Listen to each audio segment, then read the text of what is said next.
بسم اللہ الرحمن الرحیم۔ السلام علیکم ورحمۃ اللہ وبرکاتہ۔ یہ مختصر القدوری کا 48واں سبق ہے۔ اس سبق میں آپ کتاب الصلح پڑھیں گے۔ تو سب سے پہلے صلح کا لغوی معنی کیا ہے، اس کی اصطلاحی تعریف کیا ہے، اور اس میں استعمال ہونے والے کچھ اصطلاحی الفاظ کو سمجھنا ضروری ہے۔ صلح کا لغوی معنی ہے المسالمۃ بعد المخالفۃ، یعنی دو بندوں کا یا زیادہ بندوں کا آپس میں اختلاف ہو جاتا ہے، کوئی مخالفت ہوتی ہے، کوئی جھگڑا ہوتا ہے، تو اس کے بعد اس کو حل کرنے کی کوشش کی جاتی ہے، اس معاملے کو سلجھانے کی اور صلح کرنے کی کوشش کی جاتی ہے۔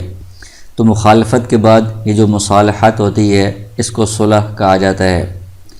اور فقہ کی اصطلاح میں اس کی تعریف ہے وہ عقد وضع بین المتصالحین لدفع المنازعات بالتراضی۔ یہ صلح ایک عقد ہوتا ہے، ایک معاہدہ ہوتا ہے جس کو دو جو بندے ہوتے ہیں جن کے درمیان پہلے تنازع تھا، جھگڑا تھا، تو ان دو بندوں کے درمیان یہ عقد منعقد ہوتا ہے اس جھگڑے کو، تنازع کو ختم کرنے کے لیے۔ دونوں کی رضامندی اس میں ضروری ہے، دونوں کی رضامندی سے یہ جھگڑا ختم ہوگا اور صلح منعقد ہوگی۔ اس میں کچھ الفاظ استعمال ہوتے ہیں، ان کو بھی سمجھنا ضروری ہے۔ ایک تو اس میں مدعی ہوتا ہے جو کسی چیز کا دوسرے کے اوپر دعویٰ کر رہا ہوتا ہے کہ آپ کے پاس جو چیز ہے یہ میری ہے، یا آپ کے اوپر میرا اتنا قرض ہے۔ تو یہ جو دعویٰ کرنے والا ہے یہ مدعی ہے، اور یہ جس پر دعویٰ کر رہا ہے، یعنی وہ چیز جس کے پاس ہے یا قرضہ جس کے اوپر ہے، اس کے دعوے کے مطابق اس کو مدعا علیہ کہا جاتا ہے، کہ اس پر دعویٰ کیا گیا ہے کہ آپ کے اوپر اتنا قرضہ ہے یا آپ کے پاس جو چیز ہے وہ میری ہے۔ پھر جس چیز کا دعویٰ کیا گیا ہے اس کو مصالح عنہ کہتے ہیں، کہ جو قرض ہے دوسرے کے اوپر جس کا دعویٰ کیا جا رہا ہے، یا دوسرے کے پاس کوئی چیز ہے جس کا دعویٰ کیا جا رہا ہے اور اس کے بدلے میں کوئی اور چیز دے کر صلح کر لی جاتی ہے، تو وہ جو چیز ہوتی ہے اصل میں جس پر دعویٰ ہوتا ہے اس کو مصالح عنہ کہتے ہیں، کہ اس چیز کی طرف سے کوئی اور چیز دے کر صلح کر لی گئی ہے۔ اور جو چیز دے کر صلح کی جاتی ہے اس کو بدل صلح کہا جاتا ہے، یعنی اصل میں جو چیز اس پر لازم تھی یا جو چیز اس کے پاس تھی وہ نہیں واپس کی جاتی، بلکہ اس کے بدلے میں کوئی اور چیز دے کر صلح کی جاتی ہے، تو وہ جو چیز دے کر صلح کی جاتی ہے اس کو بدل صلح کہا جاتا ہے۔ مثال سے آپ سمجھیں کہ زید ایک شخص ہے، اس نے خالد کے اوپر دعویٰ کیا ہے کہ آپ کے پاس جو مکان ہے یہ مکان میرا ہے، تو اس صورت میں زید مدعی ہے، یہ اس کے اوپر مکان کا دعویٰ کرنے والا ہے، اور خالد مدعا علیہ ہے کہ اس کے اوپر دعویٰ کیا گیا ہے کہ اس کے پاس جو مکان ہے وہ میرا ہے۔ اور جو مکان ہے جس چیز کا دعویٰ کیا گیا ہے، یعنی خالد کے پاس جو مکان ہے جس کے بارے میں زید دعویٰ کر رہا ہے کہ یہ میرا ہے، وہ مصالح عنہ ہے، کیونکہ خالد وہ مکان زید کے حوالے کرنے کے بجائے کوئی اور چیز دے کر اس مکان کے بدلے میں صلح کر لے گا، تو یہ مکان مصالح عنہ ہے۔ اور خالد اس کے بدلے میں جو چیز دے گا، مثال کے طور پر وہ ایک گاڑی زید کو دیتا ہے کہ یہ آپ لے لیں اور اس مکان کو چھوڑ دیں، صلح کر لیں، تو یہ جو گاڑی اس نے دی ہے زید کو یہ بدل صلح ہے۔ تو اب ہم شروع کرتے ہیں۔ کتاب الصلح، یہ کتاب ہے صلح کے بارے میں۔ الصلح علی ثلاثۃ اضرب،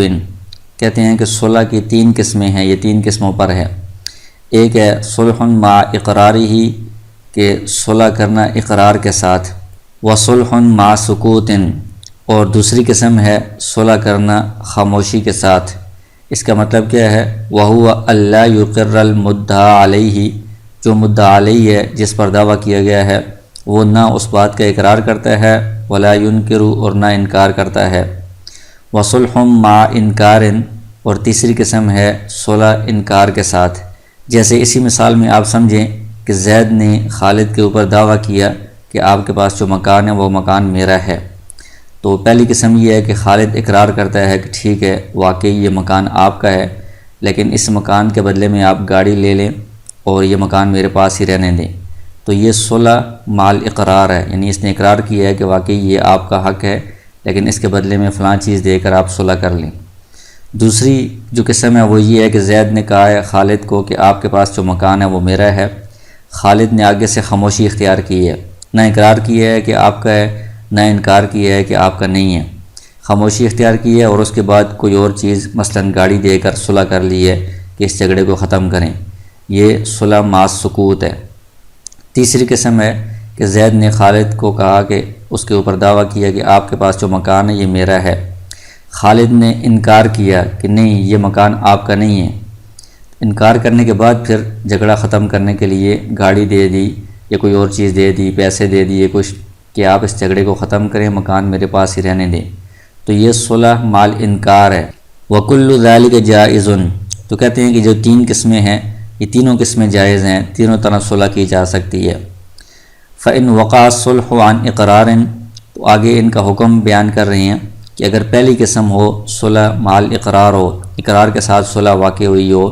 اعتبر فیہ ما یعتبر فی البیعات، تو اس میں ان باتوں کا اعتبار کیا جائے گا جو بیع کے اندر، خرید و فروخت کے اندر جن باتوں کا اعتبار کیا جاتا ہے۔ کس وقت؟ ان وقع عن مال بمال،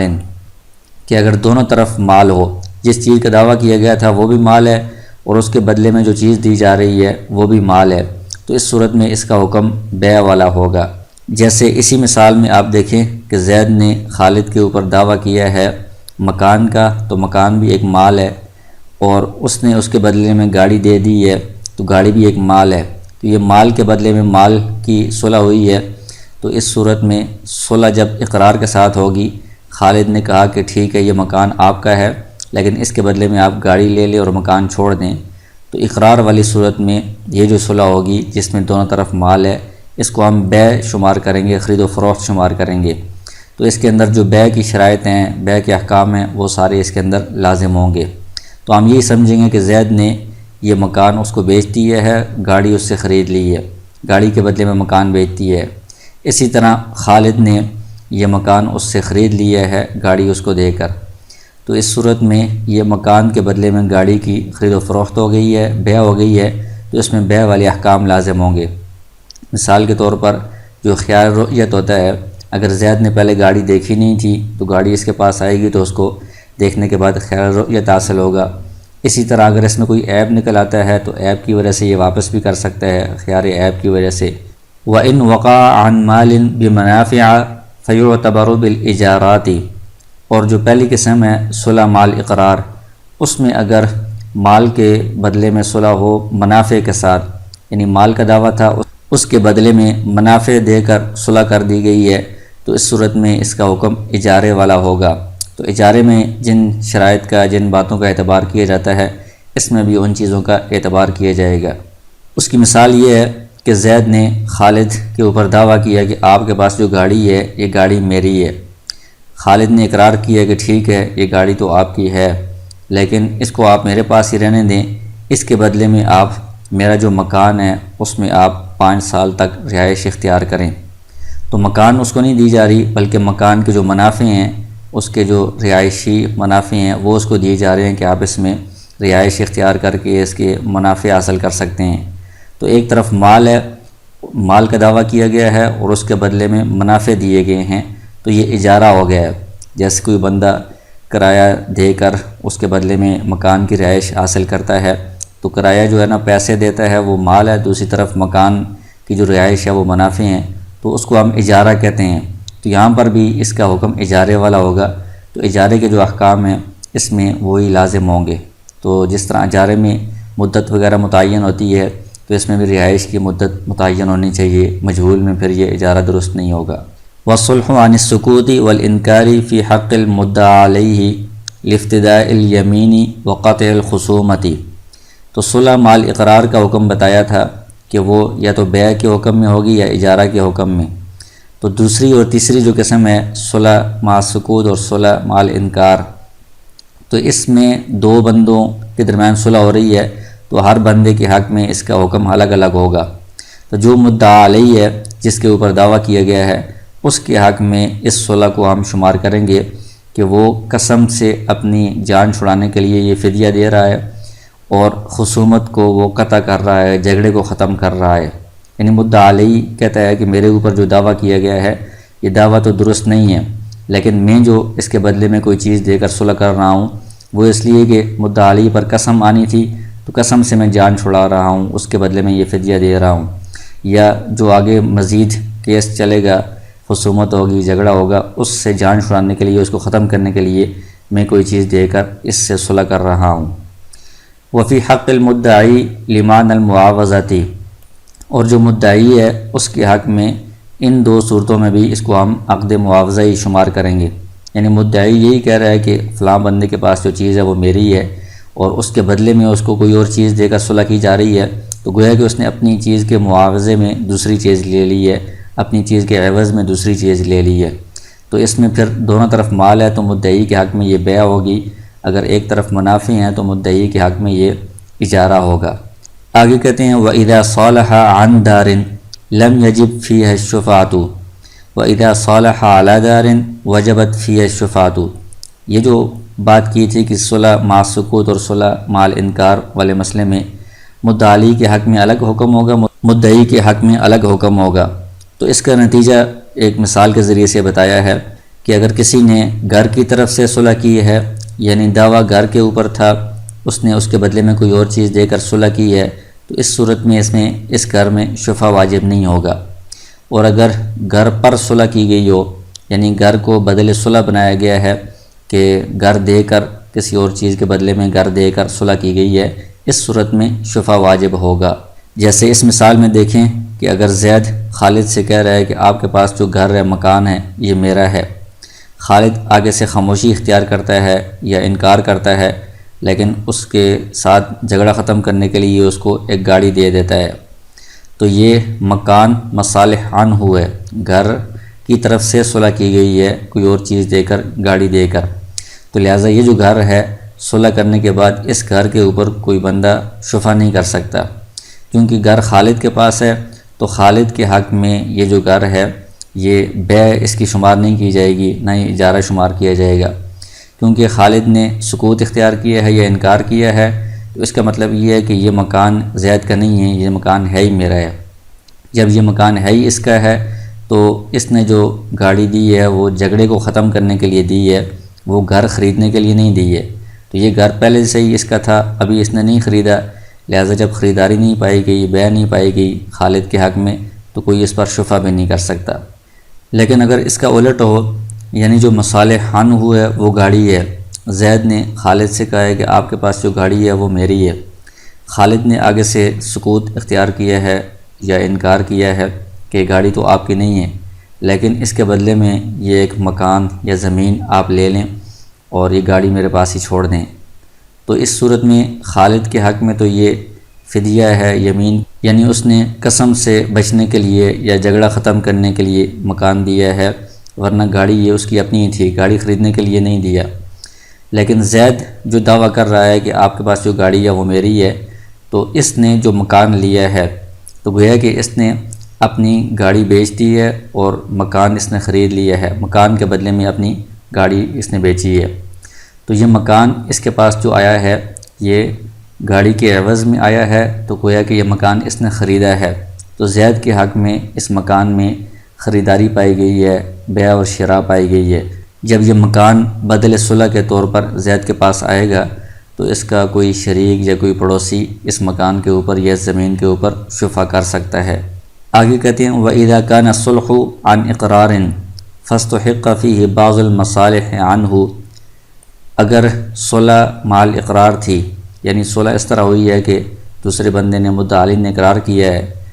اس کے بعد جو مصالح عنہ ہے، یعنی جس چیز کا دعویٰ کیا گیا تھا اس چیز میں سے بعض حصے کا کوئی اور مستحق نکل آیا ہے، یعنی کوئی تیسرا بندہ اگر کہتا ہے کہ اس چیز کا بعض حصہ تو میرا ہے، تو رجع المدعا علیہ، تو مدعا علیہ رجوع کرے گا بحصۃ ذلک من العوض، جتنا حصہ یہ مستحق لے کر جا رہا ہے اتنے حصے کا جو عوض بنتا ہے اس عوض کا وہ اس سے رجوع کرے گا۔ مثال کے طور پر زید نے خالد کے اوپر یہ دعویٰ کیا ہے کہ آپ کے پاس یہ جو 10 من چاول ہیں یہ میرے ہیں، تو خالد نے اقرار کیا کہ واقعی یہ آپ کے ہیں، لیکن اس کے بدلے میں یہ 10,000 روپے آپ لے لیں یہ چاول میرے پاس ہی چھوڑ دیں۔ تو 10,000 روپے انہوں نے جو دیے ہیں خالد نے، وہ 10 من چاول کا عوض ہیں، یہ اس کے بدلے میں ہے۔ تو چونکہ یہ صلح مال اقرار ہے تو یہ معاوضہ ہے اس میں، تو 10,000 روپے 10 من چاول کے بدلے میں ہے، اس کے عوض میں ہے۔ پھر بعد میں ایک تیسرا بندہ، مثال کے طور پر عامر آ کر یہ کہتا ہے کہ اس میں سے 5 من چاول تو میرے ہیں۔ اس نے عدالت کے اندر کیس کر کے ثبوت کے ذریعے سے، گواہوں کے ذریعے سے ثابت کر دیا کہ 5 من چاول میرے ہیں ان میں سے، تو 5 من چاول وہ لے کر چلا جائے گا۔ اب خالد کے پاس صرف 5 من چاول رہ گئے ہیں، تو اس نے جو عوض دیا تھا 10,000 روپے، وہ 10 من چاول کے تھے، جبکہ اب اس کے پاس صرف 5 من چاول رہ گئے ہیں، تو اس لیے یہ زید سے جو عوض تھا بدل صلح 10,000 روپے، اس میں سے 5,000 روپے یہ واپس لے لے گا، کیونکہ وہ جو 10,000 روپے تھے وہ 10 من چاول کے تھے، جبکہ خالد کے پاس 5 من چاول ہیں جو زید کے اس کے پاس رہ گئے ہیں، تو لہٰذا 5 من چاول کا جو عوض ہے وہ 5,000 روپے ہے، تو خالد زید سے 5,000 روپے واپس لے لے گا۔ جو عوض دیا ہے، جتنا مستحق نکل آیا تھا وہ آدھے کا مستحق نکل آیا تھا، تو عوض کا بھی آدھا یہ اس سے واپس لے لے گا۔ وَإِذَا وَقَعَ الصُّلْحُ عَنْ سُكُوتٍ أَوْ إِنْكَارٍ فَاسْتُحِقَّ الْمُتَنَازَعُ فِيهِ رَجَعَ الْمُدَّعِي بِالْخُصُومَةِ وَرَدَّ الْعِوْضَ۔ کہتے ہیں کہ صلح سکوت یا انکار کے ساتھ ہوئی ہے، اس صورت میں متنازع فی یعنی وہی چیز جس کے اندر جھگڑا تھا، جس کے اوپر دعویٰ کیا گیا ہے، جو مصالح عن ہوا ہے، اس کا کوئی مستحق نکل آیا ہے، تو مدعی وہ خصومت کی طرف رجوع کرے گا، دوبارہ اس میں مستحق کے ساتھ وہ خصومت کرے گا، کیس لڑے گا، اور جو اس نے عوض لیا ہے وہ واپس کر دے گا۔ اس کی مثال یہی ہے کہ زید نے خالد سے کہا ہے کہ آپ کے پاس جو 10 من چاول ہیں وہ میرے ہیں، اور خالد نے 10,000 روپے عوض زید کو دے دیا ہے کہ آپ یہ پیسے لے لیں اور چاول چھوڑ دیں۔ ایک تیسرا بندہ عامر آ کر کہتا ہے کہ یہ 10 من چاول سارے کے سارے میرے ہیں، اس نے ثبوت کے ذریعے سے عدالت میں ثابت کر دیا، تو 10 من چاول سارے وہ لے گیا۔ اب چونکہ خالد کے پاس کچھ بھی نہیں رہا، اس نے جو عوض دیا تھا 10,000 روپے، وہ تو 10 من چاول کے تھے، وہ سارے کے سارے مستحق لے گیا ہے، تو اب خالد کو زید کی طرف سے جو عوض زید نے لیا ہے وہ واپس ملنا چاہیے، تو لہٰذا زید جو مدعی ہے وہ خالد کو یہ 10,000 روپے واپس دے دے گا، کیونکہ خالد نے اس سے جو چاول لیے تھے وہ تو مستحق کے تھے، وہ اس کے نہیں تھے، لہٰذا خالد کو اپنا عوض واپس ملنا چاہیے۔ تو اب زید سے کہا جائے گا کہ آپ نے جو خالد کے خلاف دعویٰ کیا تھا چاولوں کا، وہ چاول مستحق کے پاس ہیں، عامر کے پاس ہیں، تو آپ اب عامر کے ساتھ کیس کریں، اس کے اوپر آپ دعویٰ کریں کہ یہ چاول میرے ہیں، تو خالد سے جو آپ نے عوض لیا ہے وہ آپ عوض اس کو واپس کر دیں۔ وَإِنِ اسْتُحِقَّ بَعْضُ ذَلِكَ رَدَّ حِصَّتَهُ وَرَجَعَ بِالْخُصُومَةِ فِيهِ۔ اسی مسئلے میں یہ ہے کہ اگر وہ جو متنازع فی ہے، جو چیز ہے جس پر دعویٰ کیا گیا ہے، اس کے بعض حصے کا کوئی مستحق نکل آیا ہے، تو جتنا اس کا حصہ بنتا ہے اتنا عوض یہ مدعی واپس کرے گا، اور اتنے حصے میں یہ مدعی خصومت کرے گا اس مستحق کے ساتھ۔ یعنی یہ جو 10 من چاول تھے، ان میں سے 5 من چاول کا عامر مستحق نکل آیا ہے، اس نے دعویٰ کیا ہے کہ اس میں سے 5 من میرے ہیں، 5 من وہ لے گیا ہے فیصلہ ہونے کے بعد۔ تو اب چونکہ خالد نے جو 10,000 روپے دیے تھے وہ پورے 10 من چاول کے دیے تھے، اس کے پاس 5 من رہ گئے ہیں، لہٰذا آدھا جو عوض تھا وہ اس کو واپس ملنا چاہیے، تو زید آدھا عوض یعنی 5,000 روپے خالد کو واپس کرے گا، اور آدھا جو مصالح عن ہوا ہے یعنی جو 5 من چاول ہیں اس میں یہ مستحق کے ساتھ اب یہ خصومت کرے گا، اس کے اوپر کیس کرے گا کہ جو 5 من چاول آپ نے لیے ہیں وہ بھی میرے ہیں۔ وَإِنِ ادَّعَىٰ حَقًّا فِي دَارٍ وَلَمْ يُبَيِّنْهُ، اگر ایک شخص نے کسی گھر میں دعویٰ کیا کہ اس گھر کا کچھ حصہ میرا ہے، اس میں سے کچھ حق میرا ہے، نصف مثلا میرا ہے، آدھا میرا ہے، یا 1/3 یا 1/4 میرا ہے، اس کی وضاحت نہیں کی کہ کس طرف سے کون سا، تعیین نہیں کی، فَصُولِحَ مِنْ ذَلِكَ عَلَىٰ شَيْءٍ، تو اس حق کے بدلے میں کوئی چیز دے کر اس سے صلح کر لی گئی۔ ثُمَّ اسْتُحِقَّ بَعْضُ الدَّارِ، پھر اسی گھر میں سے کوئی اور بندہ کچھ حصے کا مستحق نکل آیا، لم يرد شيئا من العوض،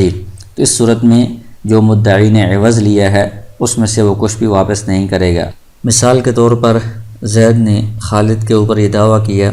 کہ آپ کے پاس یہ جو مکان ہے اس میں سے آدھا حصہ میرا ہے۔ یہ بیان نہیں کیا کہ یہ والا آدھا میرا ہے یا یہ والا آدھا میرا ہے، کون سا متعین نہیں کیا، مطلق کہا ہے کہ آدھا حصہ میرا ہے۔ خالد نے 1,00,000 روپے اس کو دیے ہیں کہ یہ آپ لے لیں اور اس مکان کو چھوڑ دیں صلح کے طور پر۔ بعد میں ایک شخص عامر آ کر کہتا ہے کہ اس مکان میں سے آدھا حصہ میرا ہے، مستحق آ گیا ہے، اس نے ثبوت بھی پیش کیے ہیں، اس کے بارے میں فیصلہ بھی ہو گیا ہے، تو آدھا حصہ وہ لے کر چلا گیا ہے۔ تو اب خالد اس زید سے یہ جو 1,00,000 روپیہ بدل صلح کے طور پر دیا تھا اس میں سے کچھ بھی واپس نہیں لے گا، کیونکہ مستحق جو حصہ لے کر گیا ہے تو اس کے بعد آدھا حصہ موجود ہے، تو زید نے جو دعویٰ کیا تھا وہ متعین نہیں کیا تھا کہ اس والے آدھے میں میرا حق ہے، اس نے مطلق کہا تھا آدھا، تو لہٰذا جو آدھا باقی رہ گیا ہے تو زید کا ہو سکتا ہے کہ اسی کے اندر دعویٰ ہو، تو لہٰذا اس آدھے حصے میں جو ابھی موجود ہے خالد کے پاس، اس کے بدلے میں اس کو 1,00,000 روپے ملے ہیں، تو لہٰذا وہ اب واپس نہیں ہونے چاہیے، وہ آدھا حصہ اسی کا تھا، زید کا ہی تھا۔ البتہ اگر متعین ہوتا کہ زید کہتا ہے کہ یہ والا حصہ آدھا میرا ہے اور مستحق بھی آ کر یہی والا حصہ کا دعویٰ کرتا اور لے جاتا، تو اس صورت میں چونکہ زید کا یہ دعویٰ ٹھیک نہیں تھا، وہ حصہ تو مستحق کا تھا، تو زید کے لیے یہ بدل صلح پھر لینا ٹھیک نہیں تھا، تو یہ اس کو پھر واپس کرنا ہوگا۔ آگے کہتے ہیں والصلح جائز، صلح جائز ہے، کون کون سی چیزوں سے جائز ہے؟ من دعوی الاموال، کسی مال کا دعویٰ ہو، جیسے مثال گزری ہے مکان یا گاڑی کا دعویٰ ہے، تو اس کے بدلے میں کوئی بندہ کوئی چیز دے کر صلح کرے تو یہ جائز ہے۔ والمنافع، اسی طرح منافع کے بارے میں بھی جھگڑا ہو سکتا ہے اور پھر اس کے بدلے میں صلح ہو سکتی ہے۔ اس کی مثال یہ ہے کہ مثلاً کوئی بندہ یہ دعویٰ کرتا ہے کہ ورثاء کے سامنے کہ جس میت کا انتقال ہوا ہے اس نے وصیت کی تھی کہ اس کا جو غلام ہے وہ 1 مہینہ میری خدمت کرے گا، یا اس نے وصیت کی تھی کہ اس کا جو مکان ہے وہ 1 مہینہ اس میں رہائش اختیار کروں گا، تو یہ منافع کی وصیت تھی، تو یہ بندہ منافع کا دعویٰ کر رہا ہے کہ وہ منافع ابھی مجھے ملنے چاہیے۔ جو ورثاء ہیں وہ اس کو کوئی چیز دے کر صلح کر لیتے ہیں کہ یہ منافع آپ چھوڑ دیں، تو اس کو منافع کی طرف سے صلح کہا جائے گا، یہ بھی جائز ہے۔ وجنایت العمدی، اسی طرح عمدن کوئی غلطی ہو گئی ہے، مثال کے طور پر کسی نے دوسرے کا عضو تلف کر دیا ہے، آنکھ اس کی پھوڑ دی ہے یا ہاتھ کاٹ دیا ہے جان بوجھ کر، تو اس کے بدلے میں چونکہ قصاص لازم ہوتا ہے تو اس کے بدلے میں بھی کوئی چیز دے کر صلح کی جا سکتی ہے۔ والخطا، اسی طرح غلطی سے اگر کوئی غلطی ہو جاتی ہے، کسی سے جنایت ہو جاتی ہے، مثلاً غلطی سے کسی کا ہاتھ کٹ گیا ہے کسی سے، یا کوئی اور عضو تلف ہو گیا ہے،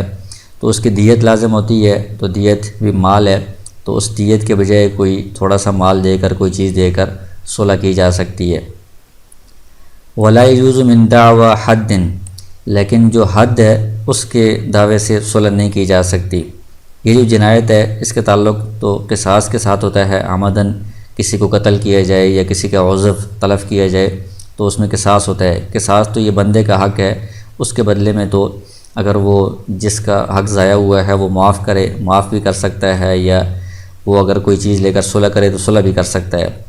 جو حد ہوتی ہے یہ اللہ تعالیٰ کا حق ہوتا ہے، جیسے چوری کی حد ہے، ہاتھ کاٹنا ہے، یا زنا کی حد ہے، تو یہ جو حدود ہیں چونکہ اللہ تعالیٰ کے حقوق ہیں، لہٰذا اس کے بدلے میں کوئی بندہ کوئی مال لے کر صلح نہیں کر سکتا، اس کو معاف نہیں کیا جا سکتا۔ وَإِذَا ادَّعَىٰ رَجُلٌ عَلَىٰ امْرَأَةٍ نِكَاحًا، ایک بندہ ہے اس نے کسی عورت کے اوپر نکاح کا دعویٰ کیا، وَهِيَ تَجْحَدُ، اور عورت آگے سے انکار کر رہی ہے کہ میرا اس کے ساتھ نکاح نہیں ہوا، فَصَالَحَتْهُ، اس عورت نے اس مرد کے ساتھ صلح کر لی، عَلَىٰ مَالٍ، کچھ مال پر، بَذَلَتْهُ، جس کو وہ عورت خرچ کر دیتی ہے، یعنی کچھ مال وہ اس کو دے کر صلح کر لیتی ہے کہ یہ کیس آپ چھوڑ دو، یہ جھگڑا ختم کر دو، حتیٰ یترک الدعویٰ، یہاں تک کہ وہ مرد اس دعوے کو چھوڑ دیتا ہے، تو جازہ، یہ صلح کرنا بھی جائز ہے۔ وکان فی معنی الخلع، تو اس کو ہم خلع کے معنی میں شمار کریں گے، گویا کہ مرد کا دعویٰ تھا کہ میرا اس عورت کے ساتھ نکاح ہوا ہے اور عورت اس سے دور ہونا چاہتی ہے، علیحدگی اختیار کرنا چاہتی ہے، تو اس کے لیے شریعت نے ایک راستہ مقرر کیا ہوا ہے کہ عورت کچھ مال دے کر مرد سے علیحدگی اختیار کرے، اس کو خلع کہا جاتا ہے۔ تو یہاں پر بھی عورت نے کچھ مال دے کر صلح کر لی ہے، مرد سے اس نے نکاح کے دعوے سے جان چھڑا لی ہے، تو یہ خلا کے معنی میں ہوگا، یہ جائز ہے۔ وَإِذَا ادَّعَتْ امْرَأَةٌ نِكَاحًا عَلَى رَجُلٍ، لیکن اگر پچھلے مسئلے کے برعکس ہو، الٹ ہو کہ عورت کسی مرد کے اوپر نکاح کا دعویٰ کر رہی ہے، فَصَالَحَهَا عَلَى مَالٍ، مرد نے کچھ مال دے کر اس کے ساتھ صلح کر لی ہے، بَذَلَهُ، جو مال اس نے خرچ کیا ہے، لم یجوز، تو کہتے ہیں کہ یہ صلح جائز نہیں ہے۔ اس کی وجہ یہ ہے کہ اس صورت میں مرد عورت سے علیحدگی اختیار کرنا چاہتا ہے، اس سے جان چھڑانا چاہتا ہے، تو مرد اگر عورت سے نکاح کے بعد علیحدگی اختیار کرے تو اس صورت میں کوئی مال دے کر علیحدگی اختیار کرنے کی شریعت میں کوئی مثال نظیر موجود نہیں ہے، تو اس لیے یہ مال دے کر جو علیحدگی اختیار کر رہا ہے یہ صلح درست نہیں ہوگی، جائز نہیں ہوگی۔ وَإِنِ ادَّعَىٰ رَجُلٌ عَلَىٰ رَجُلٍ أَنَّهُ عَبْدُهُ، ایک شخص نے دوسرے کے اوپر دعویٰ کیا کہ یہ جو شخص ہے یہ میرا غلام ہے، فَصَالَحَهُ عَلَىٰ مَالٍ أَعْطَاهُ جَازَ، اس بندے نے یعنی جو مدعا علیہ ہے اس نے کچھ مال دے کر اس سے صلح کر لی کہ آپ نے جو دعویٰ کیا ہوا ہے میرے اوپر غلام ہونے کا، اس دعوے کو آپ چھوڑ دیں، تو یہ صلح کرنا بھی جائز ہے۔ وَكَانَ فِي حَقِّ الْمُدَّعِي فِي مَعْنَى الْعِتْقِ عَلَىٰ مَالٍ، تو اس کو ہم یہ شمار کریں گے مدعی کے حق میں کہ مدعی نے اس کے اوپر غلام کا دعویٰ کیا تھا، اب مال لے کر اس دعوے کو چھوڑ دیا ہے، تو ہم یہ کہیں گے کہ اس نے مال لے کر اس غلام کو آزاد کر دیا ہے، تو مال لے کر آزاد کرنا اس کی شریعت میں مثال موجود ہے، اس کا جواز موجود ہے، تو اس لیے اس صلح کو بھی جائز قرار دیا گیا ہے۔ وَكُلُّ شَيْءٍ وَقَعَ عَلَيْهِ الصُّلْحُ وَهُوَ مُسْتَحَقٌّ بِعَقْدِ الْمُدَايَنَةِ لَمْ يُحْمَلْ عَلَى الْمُعَاوَضَةِ، آگے ایک اصول بیان کر رہے ہیں کہ کوئی بھی چیز جس کے اوپر صلح کی جا رہی ہے اور اس کا جو استحقاق ہے، حق ہے، وہ کسی دین والے عقد کی وجہ سے ہوا ہے،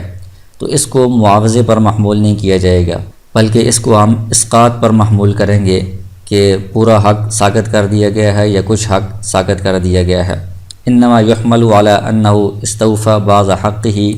اس کو اس بات پر محمول کیا جائے گا کہ اس بندے نے اپنے حق کا بعض حصہ وصول کر لیا ہے، واسقط باقیہ، اور باقی کو اس نے ساقط کر دیا ہے۔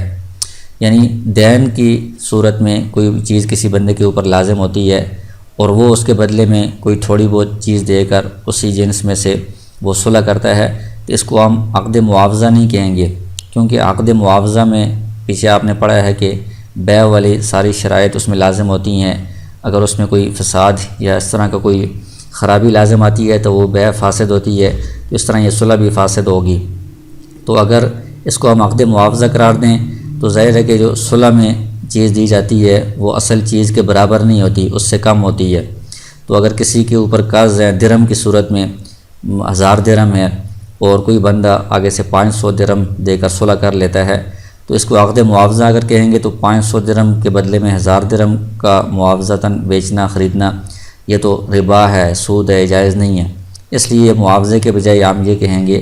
کہ اس نے 1000 میں سے 500 وصول کر لیے ہیں اور باقی 500 کو ساقط کر دیا ہے، تو اس طرح کسی بھی حق کو ساقط کرنا یہ کسی کے لیے جائز ہے، معاف کرنا جائز ہے، تو اس لیے اس طرح اس کو ہم شمار کریں گے۔ کمن لہو علی رجل 1000 درہم جیاد، مثال دی ہے کہ ایک شخص کے دوسرے کے اوپر 1000 عمدہ درہم لازم ہیں، فصالحہ علی 500 ضیوف جاز، اس نے 500 کھوٹے درہم دے دیے اور صلح کر لی تو یہ جائز ہے۔ وصارا، تو یہ ایسے ہوگا کأنہ ابرأہ عن بعض حقہ، گویا کہ اس بندے نے اپنے بعض حق سے اس کو بری کر دیا ہے، یعنی ایک تو 500 درہم اس کو معاف کر دیے ہیں کہ صرف 500 دے دو، دوسرا جو عمدہ درہم لازم تھے اس میں عمدہ ہونے والے وصف کو بھی ساقط کر دیا ہے کہ آپ کھوٹے ہی دے دو، تو اس طرح کسی کو درہم معاف کرنا یا وصف ساقط کرنا یہ جائز ہے۔ اس کو معاوضہ نہیں بنائیں گے کیونکہ معاوضے میں 1000 کے بدلے میں 500 کا اس طرح تبادلہ کرنا یہ جائز نہیں ہوتا۔ وَلَوْ صَالَحَهُ عَلَىٰ 1000 مُؤَجَّلَةً جَازَ، اسی طرح دوسرے کے اوپر 1000 درہم لازم تھے تو دوسرے بندے نے اس کے ساتھ صلح کر لی ہے کہ 1000 درہم مؤجل، یعنی بعد میں تمہیں دوں گا 6 ماہ بعد یا 1 سال بعد، تو یہ صلح بھی جائز ہے۔ كَأَنَّهُ أَجَّلَ نَفْسَ الْحَقِّ، تو اس میں وہ جو حق تھا وہ ساقط تو نہیں ہوا، وہ 1000 درہم پورے ہی یہ واپس دینے ہیں اس نے، لیکن اس نے مؤجل کر دیا ہے حق کو، تو جس بندے نے قرضہ وصول کرنا ہو وہ اپنے مقروض کو مہلت دے، تاخیر کرے کہ آپ بعد میں دے دینا، تو یہ بالکل جائز ہے، اس لیے یہاں پر اس کو معجل کرنے پر صلح کرنا بھی جائز ہے۔ وَلَوْ صَالَحَهُ عَلَى دَنَانِيرَ إِلَى شَهْرٍ لَمْ يَجُزْ، اور اگر 1000 درہم ابھی نقد لازم تھے، اس نے اس کو ساتھ صلح کر لی ہے کہ آپ نے دینار دینے ہیں درہم کے بجائے 1 مہینے تک، 1 مہینے بعد دینے ہیں، تو یہ صلح جائز نہیں ہے، کیونکہ اس کو ہم اسقاط پر محمول نہیں کر سکتے کہ درہموں کے بجائے اس نے دینار لیے ہیں، تو اس کو تبادلہ ہی کہا جائے گا کہ درہموں کے بدلے میں دینار کے ساتھ تبادلہ ہو رہا ہے، معاوضہ ہو رہا ہے۔ تو جب درہموں کو دینار کے بدلے میں لیا جائے تو یہ چونکہ دونوں ثمن ہیں، بیع صرف ہے، تو بیع صرف کے اندر ادھار جائز نہیں ہوتا، تو اس میں جو 1 مہینے کی وہ مدت لگا رہے ہیں، یہ مدت لگانا جائز نہیں ہے۔ اگر فوراً لے لیں تو پھر تو جائز ہے کہ 1000 درہم کے بجائے اگر 500 دینار ہوں یا 200 دینار ہوں، تو چونکہ جنس مختلف ہے تو کمی زیادتی تو جائز ہے، لیکن اس میں جو مہینے کی مدت مقرر کی جا رہی ہے وہ جائز نہیں ہے۔ وَلَوْ كَانَ لَهُ أَلْفٌ مُؤَجَّلَةٌ، اگر کسی بندے کے دوسرے کے اوپر 1000 درہم قرض لازم ہے، معجل ہے، یعنی جس کی مدت مقرر ہے کہ اتنے عرصے بعد واپس کرنے ہیں، فَصَالَحَهُ عَلَى 500 حَالَةً لَمْ يَجُزْ، اس نے صلح کر لی ہے کہ 500 نقد میں دے دوں تو سارا قرض جو ہے نا وہ ختم ہو جائے، تو یہ صلح بھی جائز نہیں ہے، کیونکہ اس کو بھی ہم اسقاط پر محمول نہیں کر سکتے، کیونکہ جو چیز نقد ہوتی ہے وہ ادھار سے زیادہ بہتر ہوتی ہے، تو گویا کہ یہ جو نقد 500 درہم لے رہا ہے، اس میں جو نقد والی صفت ہے وہ دوسرے 500 ادھار کے بدلے میں ہے، تو ادھار کے بدلے میں نقد والی صفت اس نے تبادلہ کر لیا، معاوضاتاً لے لی ہے، تو اس طرح لینا جائز نہیں ہے۔ وَلَوْ كَانَ لَهُ 1000 درہم سود، اگر کسی کے دوسرے کے اوپر 1000 درہم تھے کھوٹے، فَصَالَحَهُ عَلَى 520 لم يجوز، اس کے ساتھ صلح کر لی ہے کہ 500 عمدہ درہم دے دیں گے، تو اس طرح صلح ہو جائے، یہ بھی صلح جائز نہیں ہے۔ اس میں بھی جو 500 درہم ہے اس کے بدلے میں 500 درہم ہے، اور جو باقی 500 درہم ہے اس کے بدلے میں یہ عمدہ ہونے کے والا جو وصف ہے اس کو لیا جا رہا ہے، تو وصف کے مقابلے میں یہ 500 درہم کا تبادلہ یہ جائز نہیں ہے۔ وَمَنْ وَكَّلَ رَجُلًا بِالصُّلْحِ عَنْهُ، آگے کہتے ہیں کہ ایک شخص دوسرے کو وکیل بناتا ہے کہ آپ میری طرف سے صلح کر لیں، فَصَالَحَهُ، وکیل نے اس کی طرف سے صلح کر لی ہے، لم يلزم الوکیل، تو وکیل کو لازم نہیں ہوگا وہ چیز ما صالحہ علیہ، جس پر اس نے صلح کی ہے، یعنی جو بدل صلح ہے جو دینا ہے وہ وکیل پر لازم نہیں ہوگا بلکہ وہ موکل پر ہی لازم ہوگا، الا ان یضمنہ، البتہ اگر وکیل اس کا کفیل بن جائے کہ اس بدل صلح کا میں ضامن ہوں، تو پھر ضامن بننے کی وجہ سے یہ بدل صلح وکیل پر لازم ہوگا، وگرنہ والمال لازم للموکل، جو بدل صلح ہے مال ہے وہ موکل کو ہی لازم ہوگا، موکل کو ہی دینا پڑے گا، کیونکہ اس میں جو وکیل ہے یہ صرف پیغام پہنچانے والا ہے دوسرے بندے تک، سفیر محض ہے، یہ عاقد نہیں ہے۔ جو عقد ہوتا ہے اس میں سارے جو عقد کے احکام ہوتے ہیں وہ وکیل کے اوپر لازم ہوتے ہیں، یہاں پر جو عاقد ہے وہ موکل ہی ہے، وکیل صرف پیغام پہنچانے والا شمار ہوگا، البتہ اگر وہ ضامن بنتا ہے تو ضامن بننے کی وجہ سے پھر وکیل کو یہ بدل صلح دینا لازم ہوگا۔ فَإِنْ صَالَحَ عَنْهُ عَلَى شَيْءٍ بِغَيْرِ أَمْرِهِ، آگے کہتے ہیں کہ کسی بندے نے کسی دوسرے کی طرف سے صلح کر لی ہے کسی چیز کے اوپر اس کے حکم کے بغیر، پہلی صورت میں تو ایک بندے نے دوسرے کو حکم دیا تھا، وکیل بنایا تھا، لیکن اس مسئلے میں یہ ہے کہ ایک بندے نے دوسرے کو وکیل نہیں بنایا، اس کو حکم نہیں دیا، اس نے ویسے ہی اس کی طرف سے صلح کر لی ہے، فَهُوَ عَلَى أَرْبَعَةِ أَوْجُهٍ، تو اس کی 4 صورتیں بنتی ہیں۔ ان صالح بمال وضمنه تم الصلح،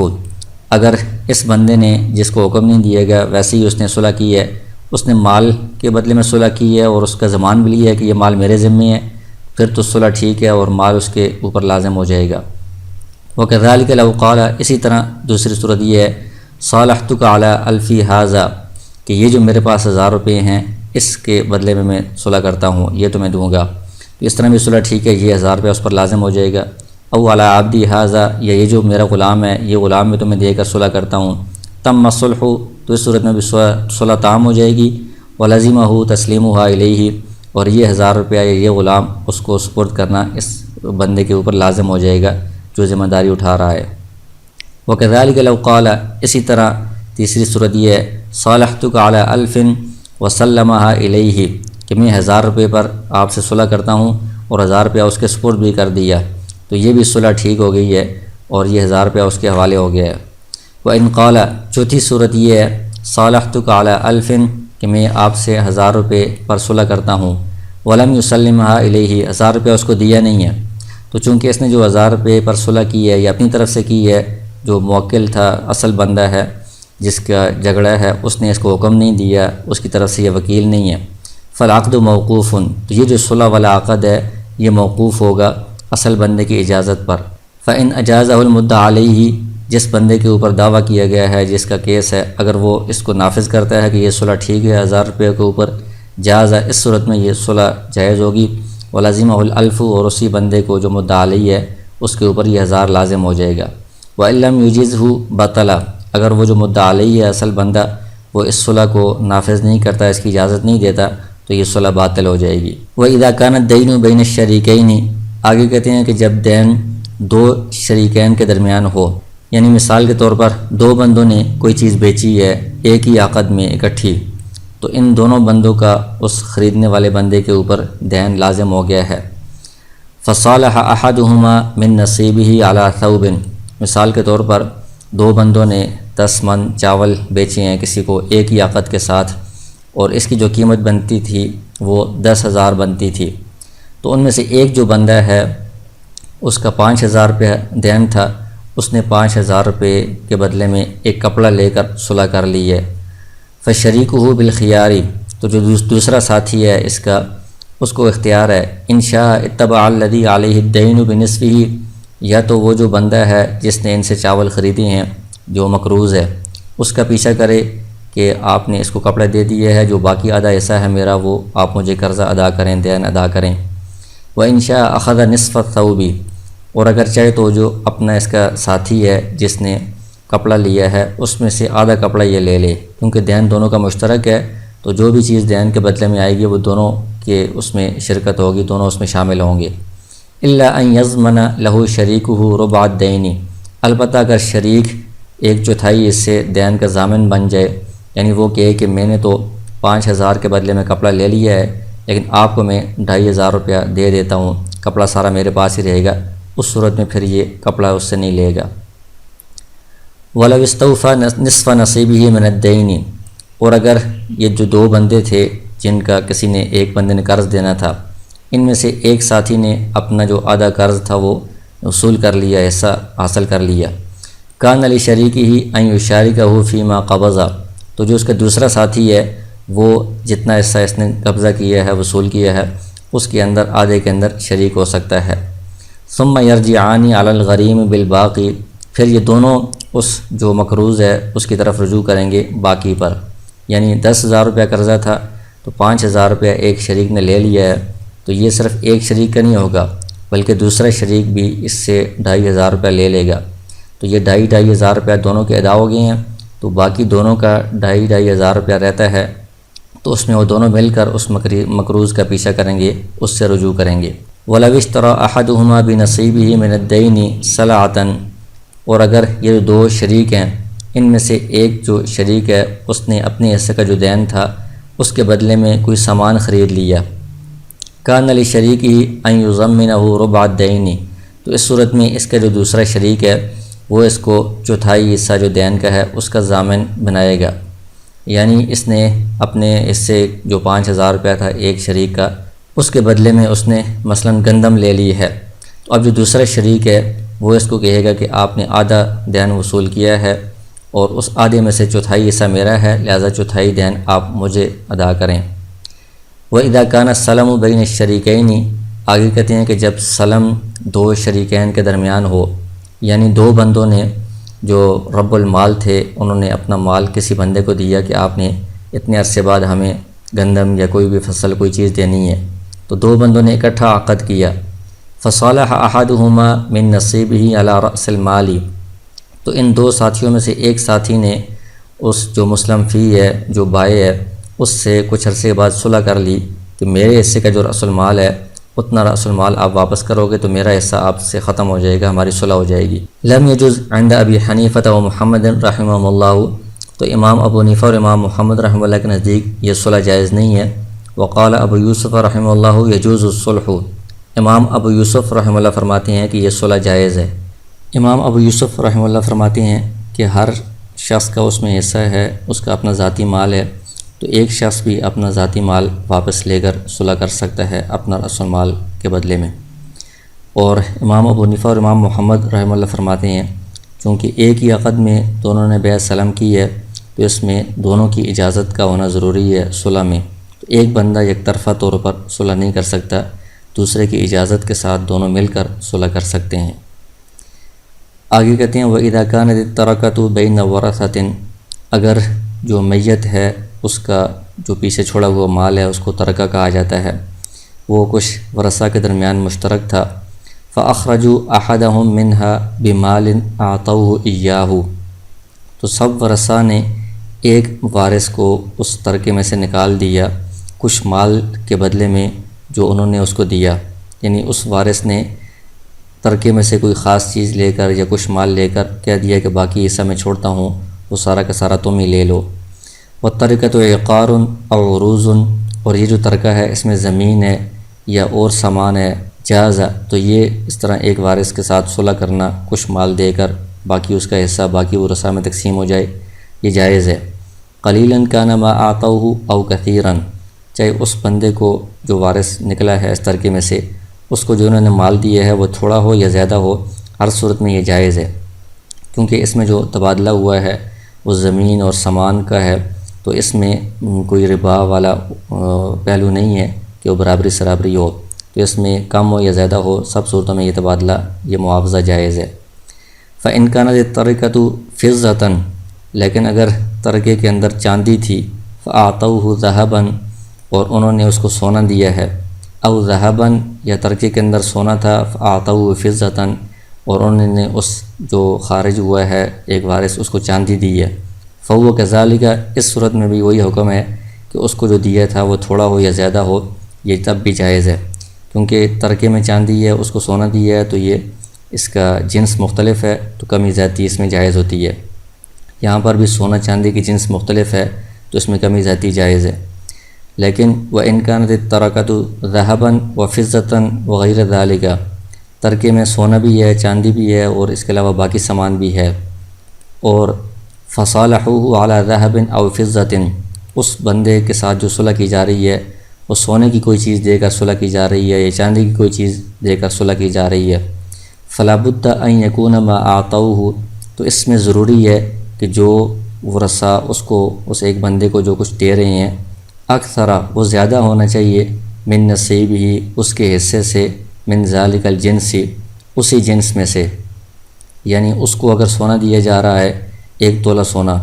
تو اس کا جو ترکہ میں حصہ بنتا ہے اس میں بھی ظاہر ہے کہ سونا بھی ہے، چاندی بھی ہے اور سامان بھی ہے، تو ترکے میں اس کا جتنا سونا بنتا ہے تو اس کو دیے جانے والا سونا اس سونے سے زیادہ ہونا چاہیے۔ مثلا ترکے میں اس کا آدھا تولہ سونا بن رہا ہے تو اس کو 1 تولہ سونا دیا جا رہا ہے تو یہ ٹھیک ہے، کیونکہ اس میں سے آدھا تولہ سونے کے بدلے میں ہو جائے گا، جو باقی آدھا تولہ ہے وہ چاندی اور باقی سامان کے بدلے میں ہو جائے گا۔ حتی یکون نصیبہ بمثلہ، تو اس کا جو حصہ ہے وہ اس کی مثل کے بدلے میں ہو جائے گا، یعنی آدھا تولہ سونا کے بدلے میں ہو جائے گا، والزیادۃ بحقہ من بقیۃ المیراث، اور جو باقی آدھا تولہ ہے وہ میراث کی جو باقی سامان وغیرہ ہیں، چاندی وغیرہ ہے، اس کے بدلے میں ہو جائے گا۔ لیکن اگر ترکے میں بھی 1 تولہ سونا اس کا بنتا ہے اور اس کو بھی 1 تولہ سونا دیا جا رہا ہے تو پھر یہ مصالحت صلح جائز نہیں ہے، کیونکہ یہ 1 تولہ سونا برابر ہو جائیں گے، باقی جو اس کا جو ترکے میں چاندی وغیرہ ہے سامان ہے وہ اضافی ہے، تو یہ اضافہ اس کے ساتھ اس طرح تبادلہ کرنا درست نہیں ہے۔ وَإِذَا كَانَ فِي التَّرَكَةِ دَيْنًا عَلَى النَّاسِ، اور اگر ترکے کے اندر کچھ دین بھی ہو، لوگوں کے اوپر اس میت کا دین تھا، لوگوں نے قرضہ واپس کرنا ہے میت کو، فَأَدْخَلُوهُ فِي الصُّلْحِ عَلَى أَن يُخْرِجُوا الْمَصَالِحَ عَنْهُ، تو ایک وارث کو باقی ورثاء نے صلح کے اندر داخل کر دیا کہ وہ مصالح عنہ کو، یعنی جو صلح کرنے والا ایک وارث ہے اس کو وہ اس سارے دیون سے خارج کر دیں گے، وَيَكُونُ الدَّيْنُ لَهُمْ، سارا کا سارا دین ان کا ہو جائے گا، فَالصُّلْحُ بَاطِلٌ، تو یہ صلح باطل ہے۔ مثال کے طور پر ایک شخص کا انتقال ہوا ہے، اس کے 5 بیٹے ہیں، تو اس کا 5 لاکھ روپیہ قرضہ ہے لوگوں کے اوپر، تو ظاہر ہے کہ ہر بیٹے کا 1-1 لاکھ روپیہ بن رہا ہے قرضے میں، تو ایک بیٹے کو وہ کچھ سامان مثلاً دے کر کہتے ہیں کہ آپ کا جو 1 لاکھ روپیہ قرضہ ہے لوگوں کے اوپر آپ کے حصے کا، وہ ہم سارا لے لیں گے۔ تو کہتے ہیں کہ یہ صلح جائز نہیں ہے، کیونکہ یہ اصول ہے تملیک الدین من غیر من علیہ الدین، یہ جائز نہیں ہے، یعنی دین کا مالک بنانا کسی ایسے شخص کو جس پر دین نہیں ہے، یہ جائز نہیں ہے۔ تو یہاں پر وہ جو ایک وارث ہے جو نکل رہا ہے وہ اپنے دین کا اپنے بھائیوں کو، دوسرے ورثاء کو مالک بنا رہا ہے، تو دین کا کسی کو مالک بنانا جائز نہیں ہوتا۔ عین چیز جو سامنے موجود ہے اس کا دوسرے کو مالک بنایا جا سکتا ہے۔ تو لہٰذا یہ جو صلح ہوئی ہے کہ یہ کوئی چیز لے لے گا اور اپنے حصے کا دین باقی ورثاء کو دے دے گا، یہ صلح باطل ہے۔